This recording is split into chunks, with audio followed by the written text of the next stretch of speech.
introduction of Rollup, questions which would be interesting. So yeah, let's start. I'm from Matter Labs.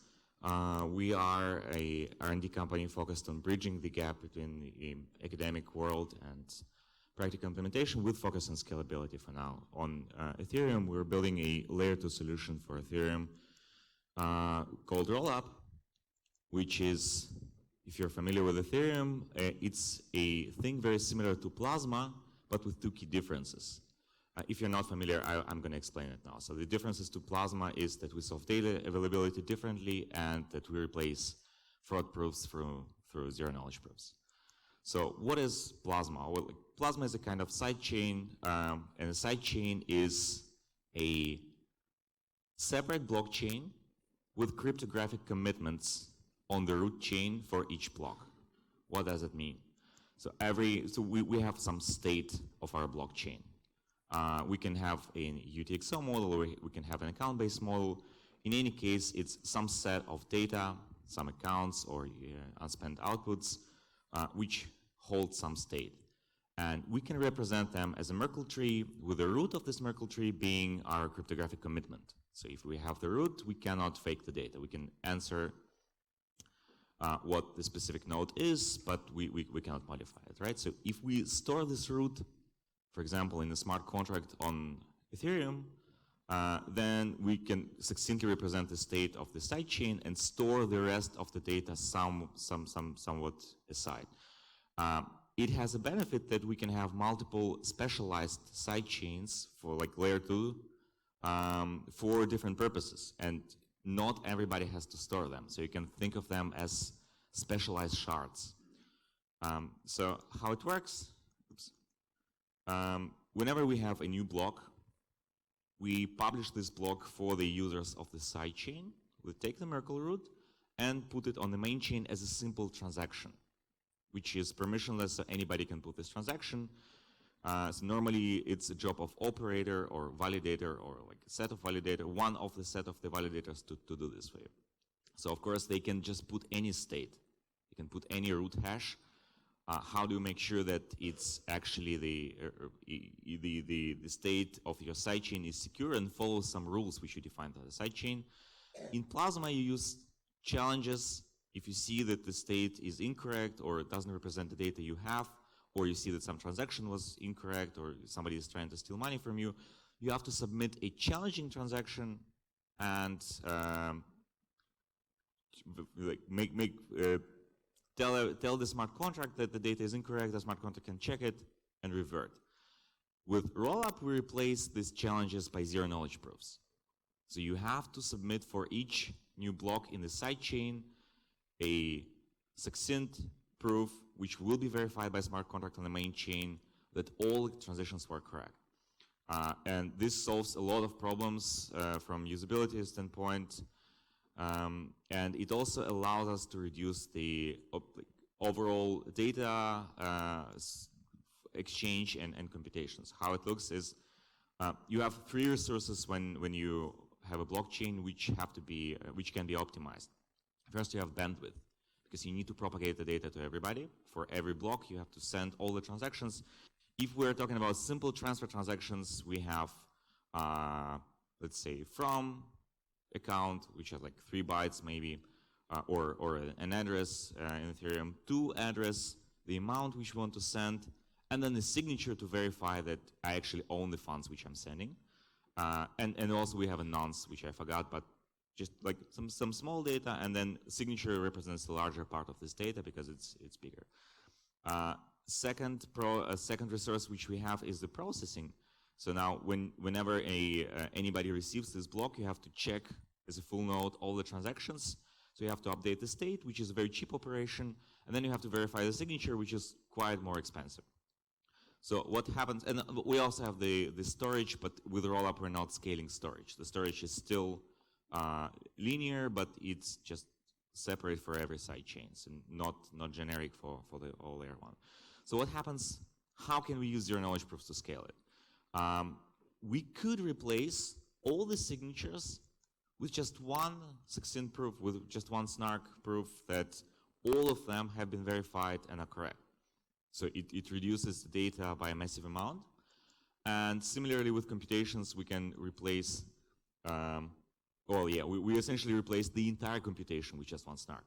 So we can put all the verification of the circuit and proving that the state transition was correct in one snark, Stark, or any other succinct zero-knowledge proof. So let's talk a bit about implementation details. The Rollup circuit is essentially just going through each transaction in our block and checking that it was correct. So we just perform the computation, see that each time we update the Merkle tree correctly and the signature was correct and the balances were updated properly, so we would subtract data from subtract the amount from the leaf, add it to the to leaf, and so on. We can use different zero-knowledge proof techniques for this, but we want succinctness. So we want sublinear scaling. For now, we only have snarks and starks which are capable of this, with snarks having 2 orders of magnitude lower proof sizes, but having the trade-off of trusted setup. We could use starks on Ethereum. It's a little harder because the proof sizes are so large that they fit in the entire Ethereum block, so then we cannot really use the data availability trick, which I'm going to talk about later. Namely, data availability is extremely important for side chains, for any blockchain, and I think we didn't cover this in the scalability session, like maybe general enough, so let me explain this as a concept. So anybody can make a state transition which is correct, submit a new root hash of a new state which is completely correct, but not publish the data to anybody. So like as a block producer, I can make a block where I just include one transaction of myself, just sending money from myself to myself without telling anybody what this transaction is. And this messes up the entire Merkle tree.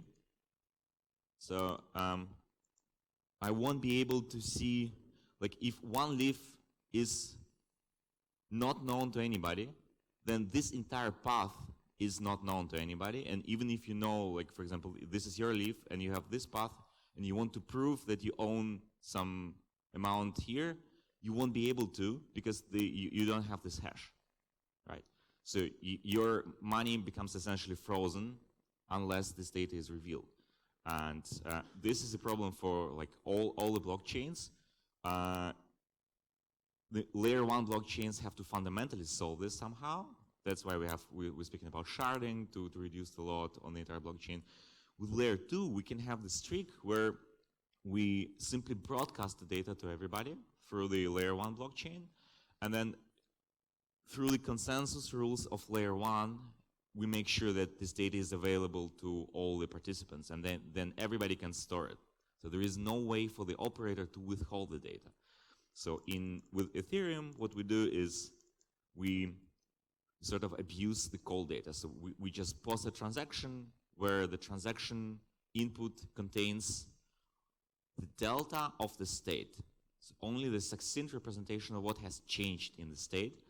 And we make a hash of it and pass the hash as an input to the snark. So this way, in the snark, we can check that all transactions which we verified in the circuit actually corresponded to some public data delta change which was published. And then in the smart contract, we check that the snark got exactly the same hash which was used to broadcast data publicly.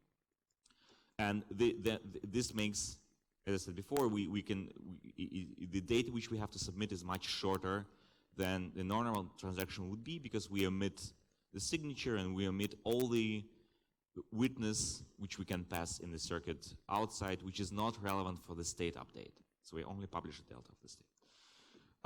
And yeah, we can use some techniques to, since we rely on layer 1 for consensus and for publishing the data, we can make some tricks to make the block production easier for us because the snarks which are proving are order of magnitude larger than the snarks in sapling, for example. We use like we use up to the maximum optimal capacity of the snark in terms of constraints. So our circuits are like order of 200 million constraints. So they take long time to produce. Like on a powerful Amazon machine, it takes like 20 minutes to produce this block of 1,000 transactions, which will go down probably with newer hash functions. But for now, it's long, and but we have to do it on every block, which can be like every Ethereum block, every 15 seconds. So we need to do massive parallelism here. And the way we do parallelism with Rollup is that we separate the commitments from the actual proofs. So first we make a commitment, then further operators can make commitment to next blocks, and after 20 minutes, when these snarks are ready, we publish the second transaction, which verifies the state transition on a smart contract. And of course, it can fail, so we have to revert the entire chain, but we have some game theoretical mechanisms to prevent this. So for now, the snark or zero-knowledge-based scaling is, in my opinion, the absolutely unbeatably the best from the user experience and security standpoint.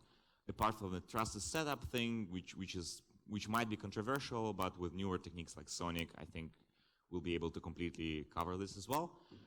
So we have high throughput, we have security, the node is secure because the operators can never publish incorrect state. It's always verified by a smart contract as a snark proof. We have no liveness assumptions, unlike other layer 2 scaling techniques like Lightning or like payment channels, state channels, Plasma. They all require these challenge games, which means that you need to freeze your funds for a longer period of time, maybe a week, to allow for these challenges to come through. With zero-knowledge proofs, we don't need this because you can never finalize incorrect state. So we can allow people to withdraw money from the sidechain immediately as soon as we have the snark verification. So yeah, it's capital efficient. You don't need any bonds for, you don't need to park this capital for a long time. And it's censorship resistant because you can have multiple validators producing blocks in parallel or like sequentially, but they calculate their snarks in parallel. So we have some challenges now. The throughput is limited by by the data essentially, which we have to propagate.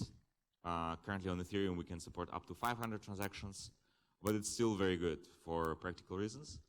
And there are some proposals to even further increase it. The prover time is a bottleneck right now, but interestingly, the prover time is an economic target because we can just add a lot of hardware, and proving is very well parallelizable.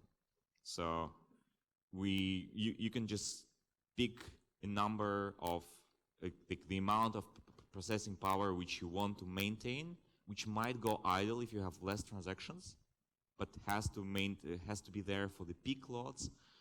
So our estimate is if we want the proofs to be done in 5 minutes, it will cost you about 1/20th of a cent per transaction. Currently with Groth 16. With Sonic, the numbers are slightly higher because Sonic Prover takes more, but it's still well in the economic feasibility. So we also released a GPU Prover recently for Bellman, which is actually integrated with Bellman. So maybe we'll be able to reuse some of the GPU capacities and make it more decentralized. And yeah, trusted setup is a problem. Hopefully with Sonic and some newer proof systems, we will be able to get rid of it while keeping the succinct part, like verification time constant, not logarithmic. Or even if it's logarithmic, like the constants will get very, very small so that we can verify blocks on the public blockchain. Yeah, and interestingly, we can also support arbitrary computations, but we're not doing this now. For now, we're focusing on fixed number of use cases, which can be represented with a simple circuit. But yeah, in the future, we can do a roll-up for anything. So we just ran a test on Mainnet. Yeah, I think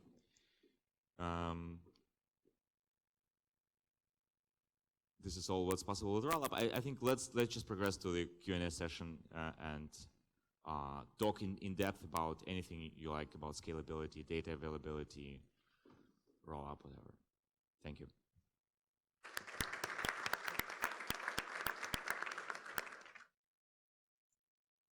Hello. So you said it was 200 million constraints for the circuit. Was that for 1,000? Well, we actually go up to the limit, up to the number of roots of unity for a specific curve, and we use BN256 for Ethereum because we only have precompiles for it. The reason is so that we can do efficiently FFTs. We just go for the maximum amount possible so that we can fit as many transactions as possible and amortize gas per transaction.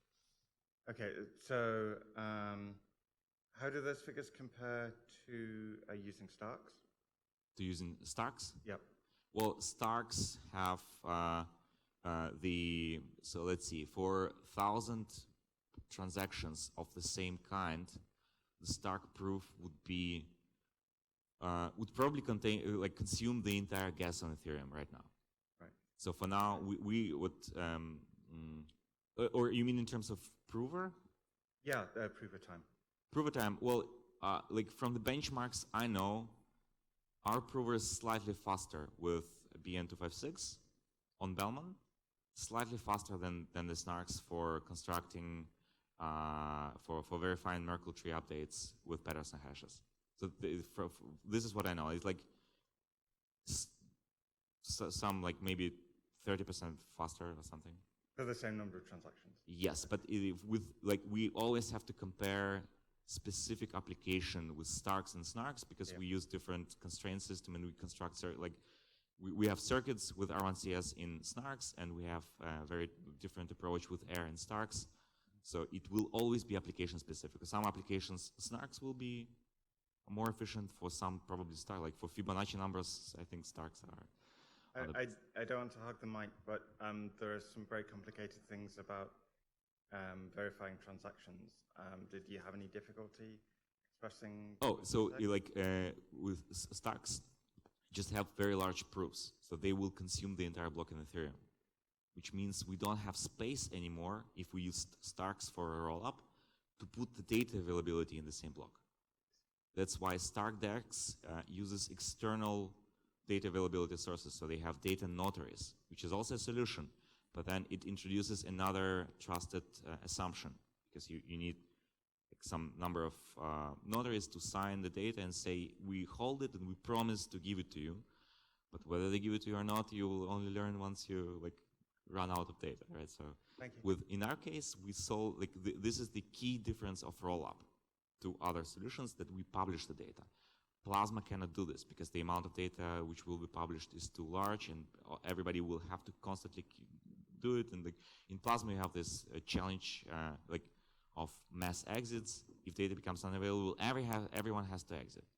In our case, data cannot become unavailable because we rely on Ethereum to handle it. But of course, it's limit us. The block size of Ethereum will be still a bottleneck. Yeah, but at least the snark is very small, so it doesn't add to this data problem. Hey, Alex. So why is it important that all the transaction data be posted in the same block as the proof? I mean, if it was really large, couldn't No, we separate the blocks. That's what I said here. So we do, in the first transaction, we submit the data. We just make a commitment to the data and we publish all the data. Why this is important? It allows us to decentralize the validators.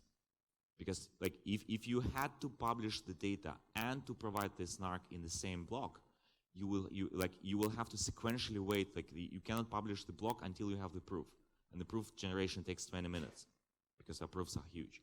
So what we do is we publish the first block. Other operators can read data from this block and start proving their own blocks. They make their commitment, and after the commitment, they start proving the block.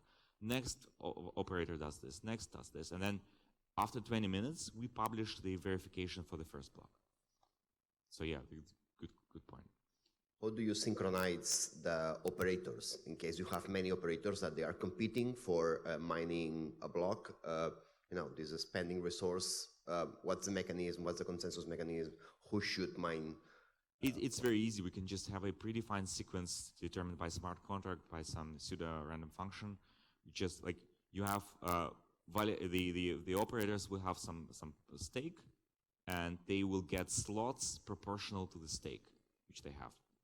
And like if you own 10% of the tokens at stake or whatever you stake there, you will get 10% of the blocks to produce. And we just define this sequence. Like it can be round robin, it can be like any pseudorandom sequence. And what's operators to the state? Pardon? What's operators to this list? Oh, it's permissionless. You just purchase your tokens and then you get the stake. And if you don't mind the block, then you get slashed and out of the list. If you don't mind the block, you just keep like if you get a slot to produce a block, and you make a commitment, and after this commitment you don't provide the proof, you get slashed. And if you don't make a commitment, like if you get a slot, you're supposed to make a commitment for this slot, and if you don't do this, you get slashed. So you better not commit to a block which you're like don't make promises which you cannot fulfill. And how much time do you give? So what margin there is for giving a commitment? Because it's an economic parameter. So you need a security deposit which will cover the proof generation not only for your block, but like for all the blocks which have been made, for all commitments which have been made after your commitment, which will be reverted. And all these blocks, all the generation was quite expensive for them. So like you will have to pay back to those guys who started making the proofs. And of course it will disrupt the operation of the network. You will create some tiny disruption, and you could use it for denial of service attack, but you can do denial of service anyway with just like flooding any blockchain with transactions which are like nonsense. You just had to pay the price of all blocks. So like this is like not really a problem. But not publishing the proof is a problem, or like not making commitment if you're supposed to make a commitment is a problem, and you will have to refund everybody. Okay, thank you.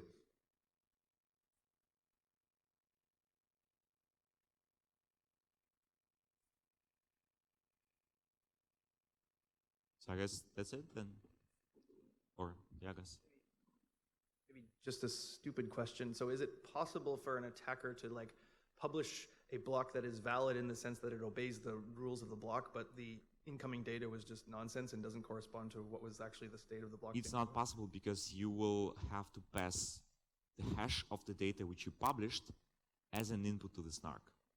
And in the snark, you validate the data. That's why we use two different hashes in our circuit for now. One is for like Pedersen for Merkle roots, okay, and SHA-256 because it's Ethereum friendly for the public data. And that hash has appeared earlier in the blockchain, so everyone's seen it and they know that that's... Yes, in your verifier contract, you check the hash of the data, you store it, and after that you pass this hash to the snark. I'm trying to understand the trade-offs with pipelining. So suppose you can arbitrarily choose the block time of your blockchain. Would you still use pipelining and a smaller block time? That's a good question. I think it makes sense. So you want to separate, you want to give people some confirmation as soon as possible, even if this confirmation has less security than the full security of the prover. So right, because you can tell them the instances for the because you can guarantee the security, yeah, with some, like, you know that if they revert this commitment, they are going to lose a lot of stake. So if you pay in for a coffee and you're receiving a payment for a coffee for like €5, you probably find like and for operators to revert this transaction, they have to pay $2 million. So you probably find accepting this payment, because like nobody is going to cheat you for €5 when losing 2 million, right? So you have some economic finality here. And after the proof is generated, you have like iron finality. But people who are relying on the chain will have to wait for as long as the proof anyway. So the latency is not really improved by using pipeline. The latency of the like final finality is not improved. Right.